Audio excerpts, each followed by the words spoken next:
స్టార్టింగ్‌లో నేను స్టాక్ మార్కెట్‌కి వచ్చినప్పుడు అసలు ఏ స్టాక్ ఎంతకు కొనాలి? నా దగ్గరున్న క్యాపిటల్‌తోని ఎన్ని స్టాక్స్ కొనగలుగుతా అనేది చాలా కన్‌ఫ్యూజన్ అయితే ఉండేది. సో, నేను అంతకుముందు ఉట్టి పేపర్ పైన రాసుంటే సో, నా దగ్గర 10,000 క్యాపిటల్ ఉంది. ఇన్ని స్టాక్స్ పర్చేజ్ చేయాలి. ఇంత స్టాప్ లాస్ హిట్ చేయాలనేది కొంచెం కన్‌ఫ్యూజ్ అయ్యేది. తర్వాత ఇట్లా ఎక్సెల్ క్రియేట్ చేసేసుకున్నా. ఈ ఎక్సెల్‌లో మీకు క్లియర్‌గా ఉంటుంది. ఏందంటే ఇప్పుడు క్యాపిటల్ నా దగ్గర ఉన్న క్యాపిటల్ ఎంత? సపోజ్ 10,000 ఉంది. నేను 10,000 ఎంటర్ చేసిన.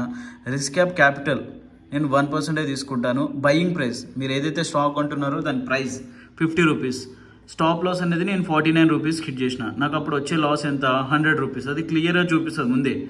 ఇప్పుడు నా పొజిషన్ సైజింగ్ అంటే ఎన్ని స్టాక్స్ కొందాం అనుకుంటున్నారు? సపోజ్ నేను 100 స్టాక్స్ కొందాం అనుకుంటున్నా. నాకు కావాల్సిన క్యాష్ రిక్వైర్మెంట్ ఎంత? 5,000. సపోజ్ మీరు ఇక్కడ 100 ప్లేస్లో మీరు కావాలంటే ఇప్పుడు 1000 ఎంటర్ చేసినాను. 1000 స్టాక్స్ బై చేయాలనుకుంటున్నా అంటే అప్పుడు నాకు 50,000